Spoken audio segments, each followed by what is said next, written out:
안녕하십니까. 성도 여러분, 환영합니다. 또 저희 교회를 또 이렇게 방문해 주셔서 감사드립니다. 또 어머님이 많이 아파서 이렇게 많이 신경 쓰이겠습니다. 또 저희가 이제 전번에 우리 김 집사님께서는 그 콩에 대해서 그 농사지면서 많이 이제 하는 그 말씀을 듣고 감사했지만, 저는요, 오분에 이 날이 너무 가물어가지고 또 근심을 많이 했습니다. 콩이 이 알이 들기 전에 밭에 그냥 다 시들어가지고 잎이 다 쳐지고 이래가지고, 야, 이게 얼마나 걱정이, 이게 농사가 안 되잖아요. 비가 안 오면. 그래가지고 전번에 한번 소나기 오고, 오번에 비가 오니까 다 그게 이제 회복이 되더라고요. 그래서, 아이고, 진짜 하나님께서 이 주시지 않으면은 아무것도 안 된다는 것을 필히 아주 더 이제 깨닫게 되었습니다. 그래서 저들은 항상 그 예수님께서도 우리를 항상 하나님께서도 고난 가운데서 더 많은 인도해 주시고 더 우리가 깨닫게 해 주시는 오늘 하나님을 꼭 만나는 이 시간이 되시기를 바랍니다. 특정한 옥골 목사님께서 이제 말씀 주시겠습니다. 말씀으로 많은 은혜 받는 시간 되시기를 바랍니다.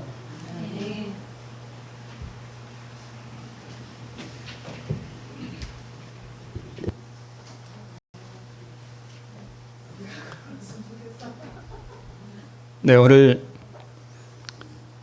성령의 열매인가 예수의 열매인가 하는 제목으로 함께 말씀 나누겠습니다. 본문의 갈라디아 5장 23절에 오직 무슨 열매요? 성령의 열매는 이렇게 있는데 이 같은 것을 금지할 법이 없다라고 우리 갈라디아서에 기록하고 있습니다. 자, 성령의 열매죠. 몇 가지인가요? 9가지 열매가 이렇게 쭉 지금 제시되어 있는데, 사랑, 희락, 화평, 인내, 자비, 양선, 충성, 온유, 절제, 이것들은 따로따로 하나씩 이렇게 오는 게 아니라 다 하나의 열매로서, 사랑은 있는데 자비가 없다, 이런 건 없죠. 사랑이 있으면 다른 것도 다 있다는 뜻입니다. 이 중에 충성이 뭐냐 하면 믿음이라는 말이에요. 충성으로 번역되어 있는데 이 성령의 열매 가운데 하나가 바로 믿음이라고 하는 것을 알 수 있습니다. 그러면 믿음이라고 하는 건 내가 만들어내는 거예요? 받는 거예요? 받는 것입니다. 믿음은 내가 만들어내는 것이 아닙니다. 네. 자, 그러면 이게 성령의 열매면 성령을 받으면 이러한 열매들이 저절로 열리는가? 이 부분에 대해서 제가 얼마 전에 한 전화를 받았어요. 그래서 제가 다시 한번 좀 말씀을 드리겠습니다. 그러면 성령의 열매이냐 아니면 이 9가지 열매가 예수님의 열매냐 하는 부분을 좀 우리가 짚기 위해서 먼저 예수님의 사명이 무엇인지 한번 좀 보도록 하겠습니다. 어떤 분들은 예수님이 이 땅에서 율법을 온전히 지키셨기 때문에 우리에게 순종의 모본을 보여주시기 위해서 이 땅에 오셨다라고 말하는 분도 있고, 물론 또 이러한 부분이 증언의 말씀에 있기도 해요. 또 어떤 분들은 우리 대신 죽어주기 위해서 예수님이 오셨다, 그래서 십자가에서 우리를 대신해서 죽으셨다, 이렇게 표현하는 분들도 계십니다. 자, 우리 요한복음에 보면 내가 진실로 진실로 너에게 이르노니 내 말을 듣고 또 나 보내신 이를 믿는 자는 뭘 얻었대요? 영생을 얻었고 심판에 이르지 아니하나니 어디에서 생명으로 옮겨요? 사망에서. 그러면 예수님을 믿고 영생을 얻지 않은 사람은 어디 가운데 있는 거예요? 사망 가운데 있는 것입니다. 그래서 사망에서 생명으로 옮기는 것이죠. 그리고 진실로 진실로 너에게 이르노니 뭐한 자들이요? 죽은 자들이 하나님의 음성을 들을 때가 오나니 곧 이때라. 뭐하는 자는 살아난대요? 듣는 자는 살아나겠다. 여기 듣고 믿고 하는 게 다 같은 거라는 것을 알 수 있습니다. 자, 이 죽은 자들이 누구인가? 바로 사망에 빠져 있었죠.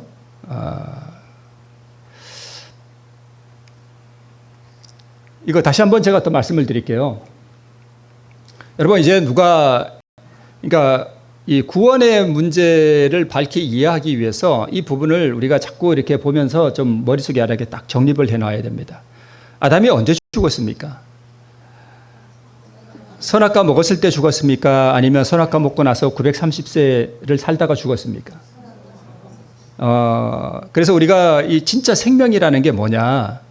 이 육체의 생명은 진짜 생명이 이게 진짜 생명이 아니에요.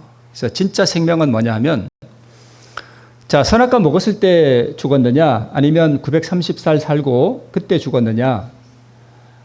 아담이 언제 죽었는가 하면 의와 빛의 옷을 잃어버림이 근본적 죽음이에요. 먹는 날에는 정령 죽으리라 그랬습니다. 먹는 날 죽는 거예요. 그래서 930대 죽은 것은 그냥 뭐 하는 거예요? 육체의 죽음, 이것은 성경에서 죽는다라고 하지 않고 뭐 한다? 잠자는 것이다, 이렇게 표현하고 있습니다. 그래서 지난번에 한번 말씀을 드렸던 것이죠. 로마서 5장 15절에 한 사람의 범죄를 인하여 많은 사람이 죽었은즉. 그러니까 우리가 죽은 게 누구 때문에 죽은 거예요? 아담 때문에 우리가 죽었어요. 내 죄 때문에 죽은 게 아니에요. 그래서 오늘 뭐 다시 반복하지는 않습니다만, 그러면 억울하잖아요. 내 죄 때문에 죽은 것도 아니고 아담의 죄 때문에 내가 죽었다면 얼마나 억울해요. 그죠? 며칠 전에도 보니까 어떤 노인이 운전을 하다가 그냥 무슨 가게를 들이받았다네요. 그래가지고 길 가던 그 할머니 한 분이 그냥 억울하게 돌아가셨더라고요. 그러니까 내가 잘못한 것도 아닌데 남이 와서 나를 이렇게 그렇게 하면 얼마나 억울해요. 그죠? 마찬가지로 그러면 그 할머니 입장에서 봅시다. 내가 잘못해서 죽은 것도 아닌데 다른 사람이 잘못해서 나한테 와서 받아서 내가 죽었어요. 그러면 억울하잖아요. 그런데 성경은 뭘 말하는가 하면 그것을 본 어떤 사람이 그 할머니가 너무 불쌍해. 그래서 그 할머니 대신 뭘 내놨어요? 자기 생명을 내놨어. 그죠? 그러면 이 생명을 내놔서 이 생명을 받으면 이 할머니 영원히 산다. 그리고 생명을 내놨어요. 근데 받아라 그랬어요. 근데 할머니가 노 하면은 어떻게 되는 거죠? 영원히 죽는 거죠. 그러면 억울한 게 있어요? 없어요? 억울한 게 없다는 거예요. 그래서 아담 때문에 아담이 차를 몰고 와서 죽었고 내가, 그리고 예수님이 나에게 뭘 주러 오셨어요? 생명 주러 오셨어요. 그래서 생명을 내놓으셨어요. 이거 받아라. 너 그럼 영원히 산다. 그래서 받기만 하면 산다는 거예요. 그래서 그 받는다는 게 곧 믿는다는 것이고, 믿는다는 것이 아까 말씀 나온 듣는다는 뜻이에요. 그죠? 받아들인다는 뜻입니다. 마찬가지로 고린도전서 15장 22절에도 아담 안에서 모든 사람이 뭐한 것 같이 죽은 것 같이. 그래서 로마서 5장에도 또 말씀하기를 아담 안에서 많은 사람이 죽었은즉 누구 안에서 생명 얻는다고요? 예수님 안에서 생명 얻는다고요. 예, 그것을 말하고 있는 것입니다. 자, 그러면 어떤 분들은 예수님이 내 대신 죽어주기 위해 오셨대요. 예수님이 내 대신 죽어주기 위해서 오시려면 내가 뭐 해 있어야 돼요? 살아 있어야 돼요. 그죠? 그러면 내가 이미 죽어버렸는데 나 대신 죽으면 뭐 해요? 그게 무슨 소용이 있어요? 아무 소용 없잖아요. 그죠? 내가 죽어 있다면 나 대신 죽어주는 것이 아니라 나에게 뭘 줘야 돼요? 생명을 줘야 돼요. 그게 십자가예요. 그러죠? 자, 어떤 제자가 예수님을 따라가서 제자가 되려고 했더니 불렀더니 나로 먼저 내 부친을 장사하게 허락하옵소서. 마침 그때 아버지가 돌아가셨나 봐요. 그러니까 예수님이 뭐라고 말씀하셨는가 하면 죽은 자들로 저희 죽은 자를 장사하게 하고 너는 나를 쫓으라. 그러니까 죽은 자를 장사하는 죽은 자, 이런 표현이에요. 여기서 말하는 죽은 자, 파란 글씨 죽은 자는 이 제자의 부친이고, 이 죽은 부친을 장사하는 사람들도 다 뭐한 사람들이에요? 죽은 사람들이에요. 그러니까 중요한 것은 우리가 진짜 생명이 있느냐 하는 그게 중요하죠. 죽은 사람에게 필요한 것은 뭐예요? 생명이에요. 그래서 예수님은 우리에게 뭘 주기 위해 오셨어요? 생명 주기 위해 오셨어요. 옛날에 저도 이런 노래를 불렀는데 그 의미를 잘 몰랐었는데 최근 들어와서 그 의미가 새삼스러워지는 노래가 하나 있는데 이런 노래가 있어요. 이 세상에 생명 주시길 그렇게도 원하셨던 길 하는 이 노래 들어보셨나요? 네. 예수님은 우리에게 뭘 주기를 그렇게 원하셨는가 하면 생명 주기를 원하셨는데 그 생명을 내놓으신 거예요. 그죠? 그리고 그분은 영원한 죽음을 경험하신 것입니다. 힘드시면 잠깐 보셔도 됩니다. 네. 자, 그러면 우리는 이미 다 죽었는데 이미 죽은 우리를 위해 대신 죽은들 그게 무슨 소용이 있어요, 그죠? 그래서 죽은 이에게 필요한 것은 대신 죽음이 아니라 뭐가 필요해요? 생명이 필요해요. 근데 이 생명을 얻는 데는 조건이 있다는 것입니다. 자, 이 생명은 스스로 존재하는 생명이어야만 가능하다는 것입니다. 그래서 율법을 온전히 지킨 의로운 생명, 불멸의 생명이어야만 이 생명을 우리에게 줄 수 있고 파생된 생명은 남에게 줄 수 없습니다. 그래서 인간이 타락한 다음에 하늘에서 다시 한번 회의가 있었죠. 그때 천사들이 뭐라고 얘기하는가 하면 어떻게 하나님이 이 땅에 가서 죽으실 수가 있습니까? 우리가 가서 뭐 하겠습니다? 우리가 가서 대신 그걸 하고 생명을 내놓겠습니다. 그랬더니 예수님께서 뭐라고 말씀하셨어요? 천사들의 생명으로는 안 된다 그랬습니다. 왜요? 피조물이기 때문에. 그거 안 됩니다. 이 조건에 응하는 사람이 받는데 이거 많이 들으셨죠? 그 조건은 뭐예요? 자기 죄를 드리는 것이 조건입니다. 그래서 십자가의 희생은 죄를 용서하기 위해서인가 생명을 주는 행위인가 두 개 다 맞아요. 죄를 용서하기도 하고 또 생명을 주는 행위이기도 합니다. 그래서 예수님께서 우리에게 주시는 그 생명은 율법을 온전하게 지킨 의로운 생명이에요. 그것이 바로 그리스도 우리의 의라고 하는 것입니다. 자, 얼마 전에 어떤 분이 저한테 전화가 왔어요. 목사님, 우리가 성령 하나님의 도우심과 예수님의 도우심으로 우리가 율법을 지킬 수 있는 것이 아닙니까? 라고 질문을 했습니다. 자, 이 질문에 만약 여기 계신 분들이 바로 대답을 할 수 있다면 믿음으로 말미암은 의가 무엇인지 제대로 아시는 분이에요. 근데 이게 맞는 말인가? 이게 틀린 말인가를 잘 이해를 못한다면 믿음으로 말미암는 의가 무엇인지 모르신다는 뜻이에요. 자, 질문을 다시 한번 드려볼게요. 여기 있습니다. 성령의 능력과 예수 그리스도의 도우심으로 내가 율법을 지킬 수가 있는가?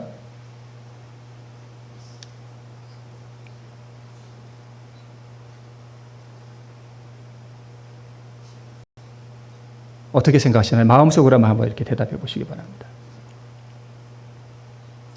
자, 제가 답을 말씀드릴게요. 성령 하나님의 능력과 도우심이겠죠. 그 능력으로 우리를 도우시고 또 예수 그리스도께서 내가 율법을 지킬 수 있도록 나를 이렇게 도와주시면 내가 율법을 지킬 수가 있다 라고 믿는 분은 율법주의자예요. 왜 그런가 하면 자, 여기 율법을 지키는 게 누구예요? 저기 글자 가운데 있죠. 누가 율법을 지키죠? 내가. 진짜 제가 이런 질문을 받았어요. 그래서 제가 대답을 드렸습니다. 율법을 지금 누가 지킨다는 거예요? 내가 지킨다는 거예요.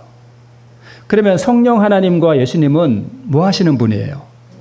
내가 율법을 지킬 수 있도록 나를 뭐 하시는 분요? 도와주시는 분이래요. 이게 맞아요? 틀려요? 틀린 거예요. 이걸 바로 이해하셔야 복음이 무엇인지 바로 이해하게 됩니다.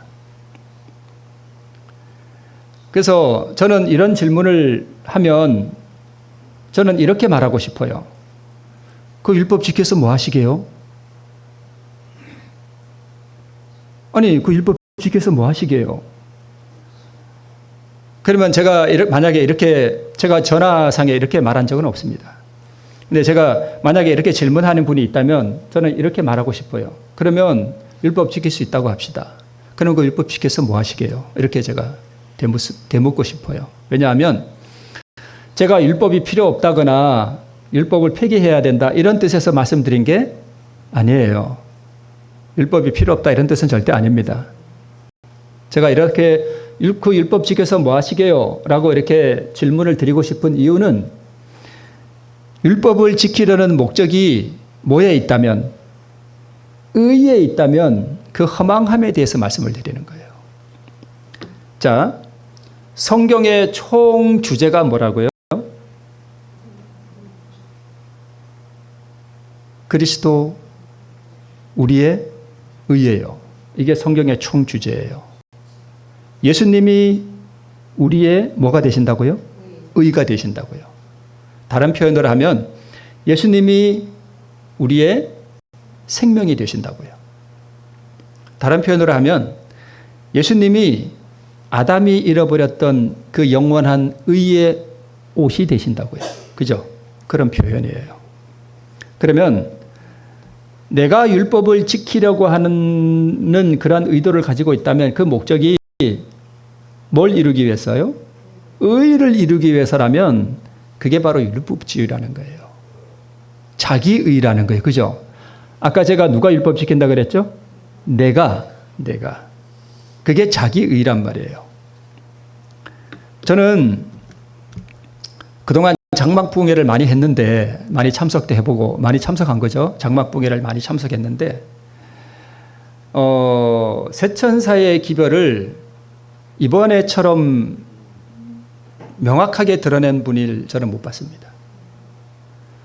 그분의 표현 방식이나 뭐 이런 것은 둘째 치고요. 저는 그런 걸 말하는 게 아니고, 셋째 천사의 기별에 대해서 이 강사 목사님이 인간이 스스로 율법을 지켜 의로워지고자 하는 그것을 아주 박살내 버렸어요. 저는 그게 너무 만족해요. 인간이 뭔가 이렇게 스스로 이렇게 자기가 뭘 이렇게 해서 뭘 이렇게 의로워지고자 하는 그런 정신. 그래서 저는 이번 장막붕회에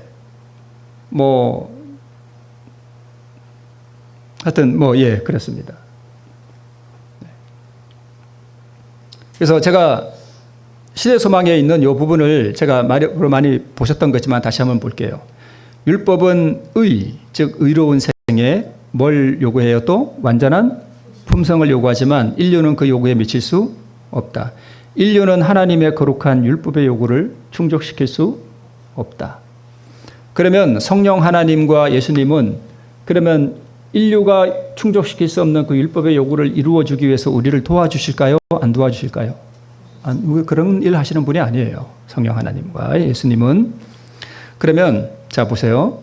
그러면 율법은 우리에게 의를 요구하는데 우리가 하늘나라 가면 뭐가 있어야 돼요? 의가 있어야 돼요. 의가 사랑이에요. 근데 이 의가 있어야 되는데 이 의는 의로운 생애고 어떤 품성이래요? 완전한 품성이래요. 이 완전한 품성을 요구하는데 한 가지라도 흠이 있으면 돼요, 안 돼요? 안 돼요. 인류는 그 요구에 미칠 수 없다. 그러면 인류는 다 뭐가 있다는 거예요? 흠이 있다는 거예요. 흠. 그죠? 흠. 한 개라도 흠이 있으면 안 돼요. 그래서 인류는 하나님의 거룩한 율법의 요구를 충족시킬 수 없습니다. 자, 이게 무슨 사진이냐 하면 얼마 전에 왜 그런 얘기가 있었죠? 순살 아파트. 저는 사람들이 참 말도 어떻게 그렇게 잘 짓는지. 그 왜 순살 치킨이라고 있잖아요. 뼈 없는 치킨. 그러니까 이 아파트를 지었는데 이 아파트가 보니까 뼈가 없어. 순살로만 지어놨어. 그래서 사람들이 이걸 순살 아파트라고 불러요. 저는 그 표현이 참 어떻게 그렇게 사람들이 이게 머리가 잘 돌아가는지. 이게 순살 아파트. 그래서 이제 이렇게 검사를 해보니까 그래서 이 아파트가 무너진 아파트도 있었잖아요. 그죠? 뭐 인천의 검단인가? 하여튼 어디 무슨 아파트인가 이렇게 무너진 적이 있었습니다. 근데 보니까 요새는 이게 저런 걸 깨보지 않아도 이렇게 기계로 놓고 보면은 아파트에 철근이 몇 개 들어간지 다 알아요. 예, 알아요. 근데 보니까 철근이 들어갔어요? 안 들어갔어요? 아예 안 들어간 건 아닌데 조금밖에 안 들어간 거예요.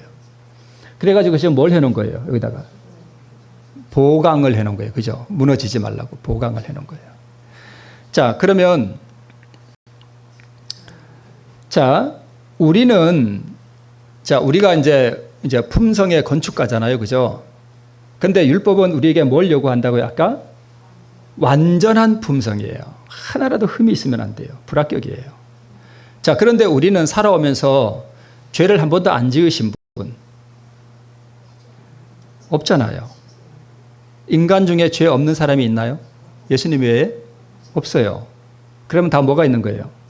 흠이 있는 거예요. 그러면 그게 완전한 품성이에요? 흠 있는 품성이에요?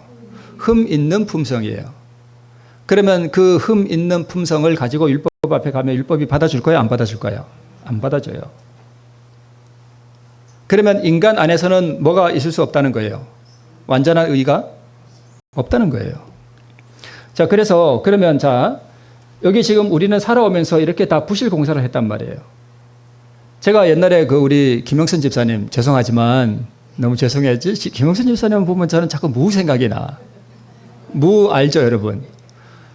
작년인가 재작년인가 저 아파트에 무를 농사했는데 누가 갖고 왔었죠? 그때 이렇게 좀 갖다 놨는데 다 가져갔는데 2개가 딱 남았어. 근데 김영선 집사님을 제가 하나를 드려야 되는데 제가 뭘 드렸다고요? 2개 중에 집사님 하나 드리면 좋은 거 드려야 되는데 제가 순간적으로 이게 죄인의 마음이요. 집사님 죄송합니다. 네. 그때 한번 다 드렸던 말씀인데 순간적으로 제가 집사님께 안 좋은 거 드리고요. 좋은 거 내가 먹으려고 남겨뒀다니까요. 그리고 돌아서서 제가 아차 싶더라고요. 집사님 가지고 가시면서 돌아서는데 내가 지금 무슨 짓을 한 거지? 이 생각이 탁 드는 거예요. 그러면 저는 제가 태어나서부터 그때까지 한 번도 죄를 짓지 않았고 그 이후로도 한 번도 죄를 짓지 않았다 할지라도 그 무 사건 하나가 곧 뭐예요? 저거예요. 저거. 부실공사한 거예요. 그죠? 그러면 나는 제 생애에 흠이 있는 거예요? 없는 거예요? 있는 거예요. 그러면 보세요. 저렇게 부실공사한 거 위에다가 그러면 지금부터 제가 그 무 사건 이후에 율법을 완전히 진짜 거룩하게 지켰다고 합시다. 그 위에 아름다운 건물을 올린 거죠. 그죠? 그러면 여러분 같으면 그 건물에 들어가 사시겠어요? 안 사시겠어요? 저런 건물에 안 살죠. 그래서 인간의 의가 다 뭐하다고요? 다 필요 없는 거예요. 흠이 있다니까요. 그래서 예수님이 우리의 모본이기 때문에 예수님처럼 우리도 율법을 뭐 할 수 있다? 지킬 수 있다라고 하시는 분들은 그 율법 지켜서 뭐 하시게요? 그걸로 의를 삼게요? 이미 우리는 다 흠이 있는 저런 건물을 지어놨는데 그 위에다가 율법을 잘 지켜서 아름다운 건물을 올려본들 뭐 하겠어요? 무너질 텐데. 그렇지 않겠어요? 네. 그래서 우리의 실물교훈에 이런 말씀이 있습니다. 하늘로 배틀로 짠 이 두루마기, 그 의의 옷을 말하는 거예요.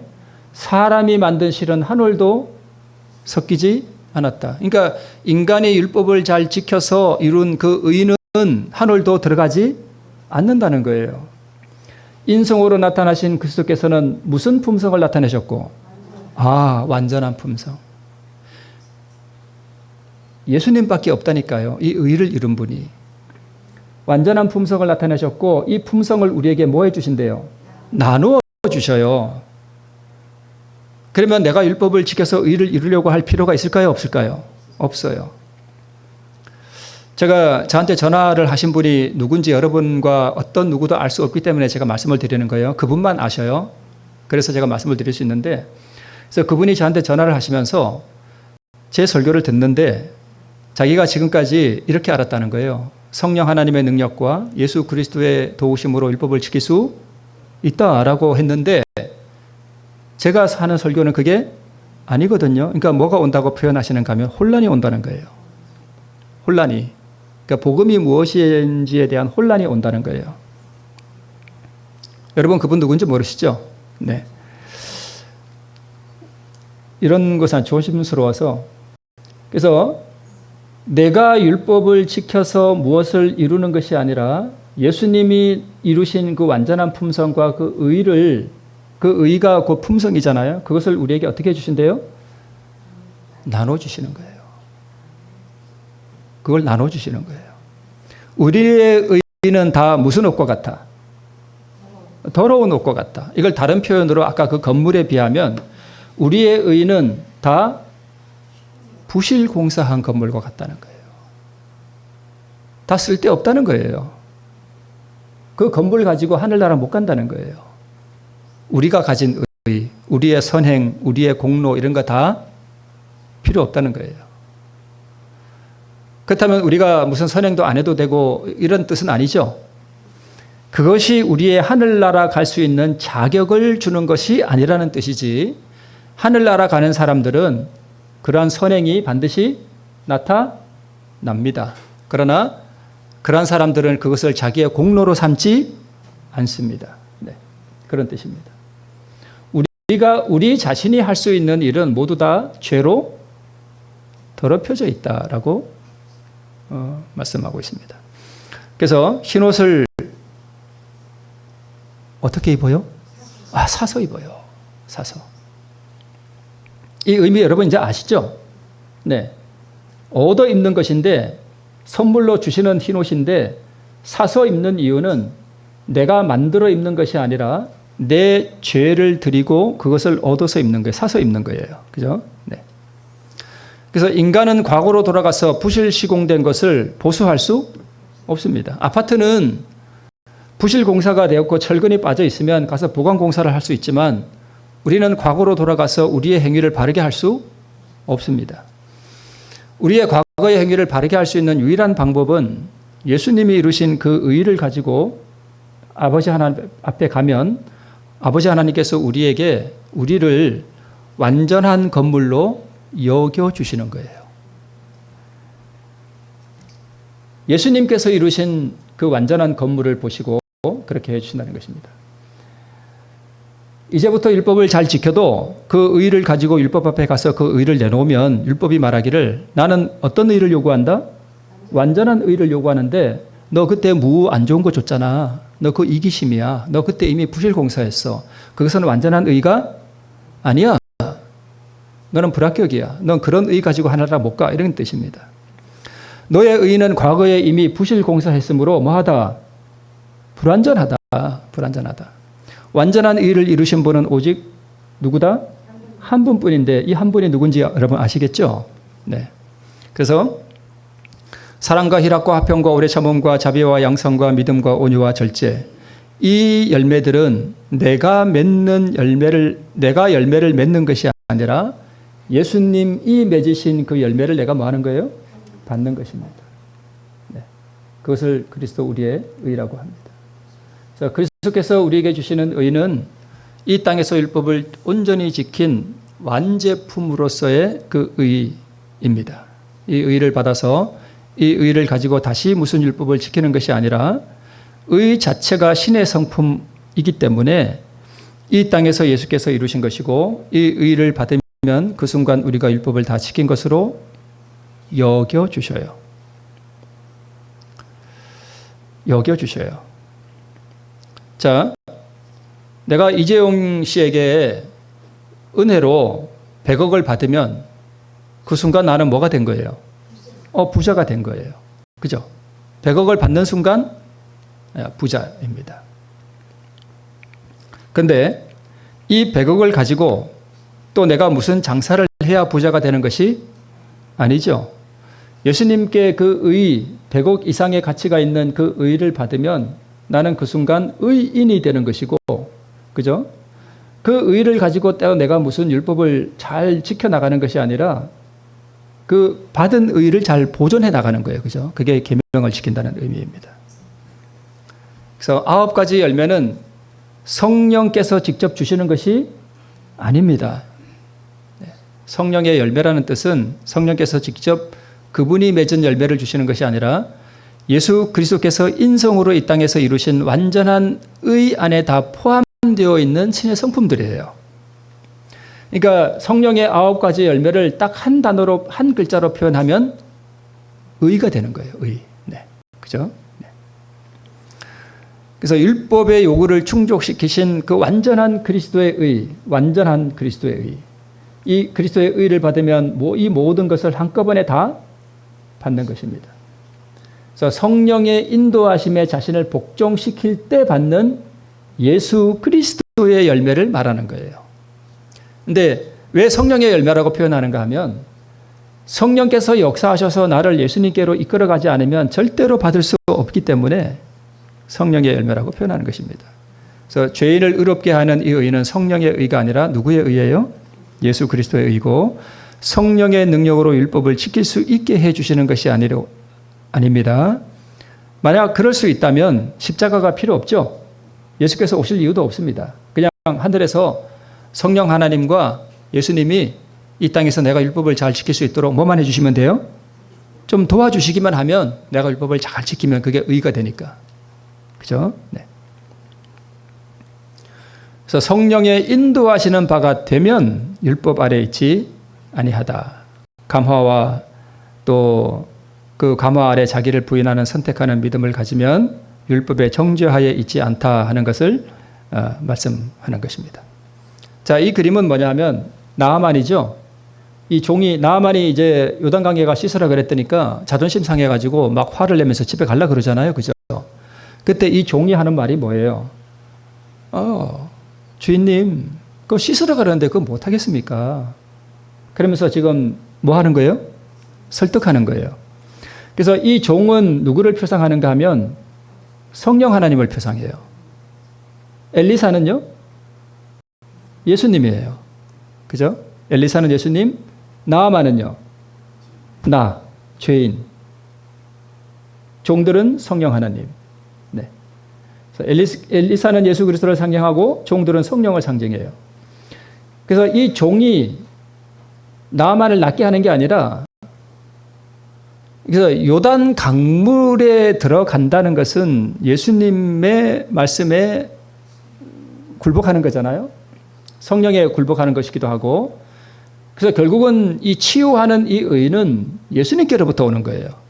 그래서 성령은 이 종은 나아만이 요단강에 들어가도록 감화를 주고 설득을 하고 이끌어가는 거잖아요. 그죠? 이게 성령의 역할이에요.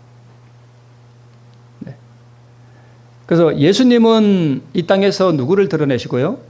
아버지를 드러내시고 성령님은요? 네, 성령 하나님은 예수님을 드러내시는 분이에요. 자기를 드러내는 분이 아니에요. 그래서 성령은 우리로 하여금 봐라, 너를 구원할 분은 누구밖에 없다? 예수님밖에 없다. 그분의 의를 받아야 된다. 그래서 그분의 의를 드러내고 받도록 우리를 이끌어 가시는 분이에요. 그래서 성령은 우리를 율법을 지킬 수 있도록 도우시는 분이 아니라 율법을 지킬 수 없다는 걸 뭐하게 해주시고 깨닫게 해주시고 율법의 거울을 통해서 내 품성을 들여다보게 해주시고 죄를 책망해 주시고 율법의 거울을 통해서 예수님의 품성을 들여다보게 해주고 즉 의를 깨닫게 해주시고 그 다음에 우리를 예수님께로 인도하는 분이 바로 성령 하나님이세요. 그래서 영원한 의를 받도록 인도하는 분이 바로 그것입니다. 그래서 이것도 한번 제가 말씀을 드렸던 거죠. 이렇게 자꾸 반복하면서 우리 개념을 잘 이렇게 정립해 놓으셔야 됩니다. 그래서 여러분 이번 장막 부흥에서 이렇게 말씀을 들을 때 좀 이해가 되지 않던가요? 그죠? 어느 정도 수준에 이렇게 좀 이해가 되시죠? 네, 저는 그 부분이 참 좋았습니다. 네. 그러니까 만약에 이러한 믿음으로 말미암는 의와 셋째 선서의 기별이 믿음으로 말미암는 의라는 사실을 우리가 전혀 모르고 거기를 갔었다면 그 말씀이 무슨 말씀인지 전혀 이해가 안 됐으리라고 저는 생각해요. 여러분을 무시해서가 아니라 저는 그렇게 생각합니다. 그래서 좀 반복되는 말씀이지만 이런 개념들을 잘 정립해 놓으면 복음이 무엇인지 우리가 더 잘 이해하게 됩니다. 자, 다 이루었다. 뭘 이루었다는 거예요? 의를 이루었다는 것입니다. 즉 율법을 다 내가 지켰다 이 뜻이에요. 내가 율법을 다 지켰다. 십자가는 그래서 의의 완성이에요. 의를 선물로 내어놓고 신성의 생명도 죄인에게 주시는 거예요. 근데 여러분 보세요. 그러면 예수님이 이제 33년 반 동안의 생애를 이제 율법을 온전히 지키셨잖아요. 그리고 이제 율법 다 지켰어. 그리고 십자가 없이 만약에 하늘로 가신다면 의를 이루는 것일까요? 못 이루시는 걸까요? 못 이루시는 거예요. 왜요? 의는 완전한 사랑이거든요. 자, 예수님이 자, 의라고 하는 것은 사랑이잖아요. 자, 그러면 여기 사망을 당한 사람이 있습니다.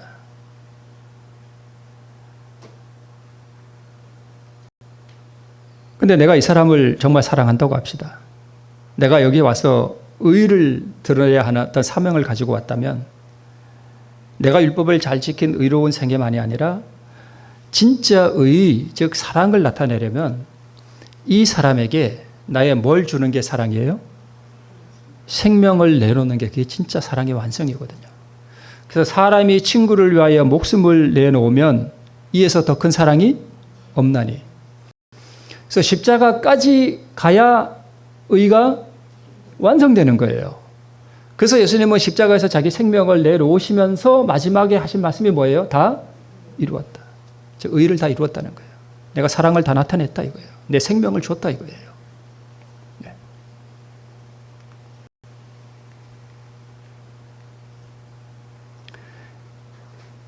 제가 말씀드린 게 여기 나옵니다. 사람이 친구를 위하여 자기 목숨을 버리면 이에서 더 큰 사랑이 없나니. 다른 표현으로 하면 예수님이 죄인을 위하여 자기 목숨을 버리면 이에서 더 큰 의가 없나니.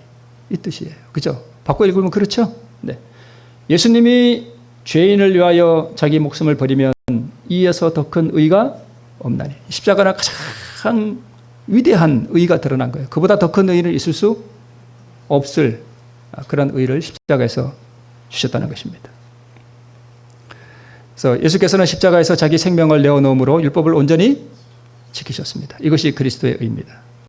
육체의 죽음은 희생이 아닙니다. 예수님은 십자가에서 육체의 생명은 물론 죽으셨지만 예수님이 정말 내놓으신 것은 신성의 생명을 내놓으셨습니다. 이 의를 원하는 자에게 선물로 주십니다. 그래서 예수님이 율법이 예수님께 요구하는 거예요. 인간을 위해 너의 생명을 내놓아라. 이것이 율법을 순종하는 것입니다. 그래서 이게 사랑이니까, 그죠? 네, 사랑이니까. 율법이 죄인에게 말합니다. 뭐 가지고 와라? 어떤 의요? 완전한 의. 완전한 의. 그러니까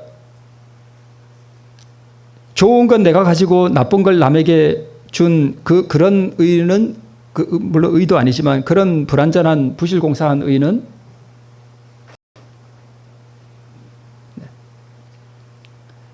그래서 조건에 응한 사람이 받는데 거저 주시는 선물인 동시에 또 구원은 매매되는 것이라고 네. 이거 우리가 좀 많이 들었죠? 네. 우리의 소유는 뭐밖에 없습니까? 네, 죄밖에 없습니다.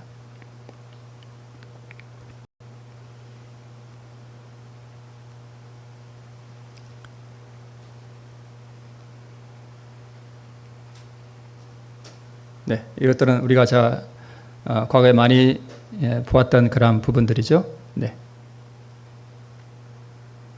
자, 성령의 세미한 음성에 자신을 복종시키기로 결정할 때 우리가 흔히 말하는 인도하심을 받게 되고요. 성령의 열매는 누구의 것이에요? 그리스도의 것. 감화와 힘은 성령 하나님.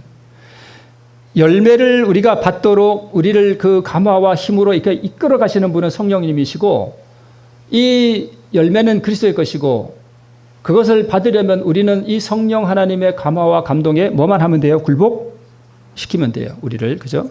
네. 그래서 자기를 부인한다는 것은 내가 구원받기 위해 골몰하기보다는 나를 잊어버리고 타인의 구원을 위하여 내가 받은 축복들을 사용하는 것입니다. 자, 오늘 우리 성령의 9가지 열매를 통해서 예수님의 사명과 그분의 의를 다시 한번 되새겨 보았습니다. 오늘 이것들을 우리가 기억하시면서 자, 우리가 버려야 할 거, 복음이 아닌 거, 다른 복음, 다른 예수. 그게 뭐냐 하면 성령 하나님의 능력과 예수님의 도우심으로 내가 율법을 지킬 수 있다라고 하는 이 율법주의 정신을 버리고 우리는 속절없는 죄인으로서 예수님이 이루신 그 완전한 의를 받는 길 외에는 의에 이를 수 있는 길이 없다는 사실을 다시 한번 기억하시고 이 복음에 충실한 삶을 살아가는 우리 모두가 되기를 바라면서 말씀을 드리겠습니다.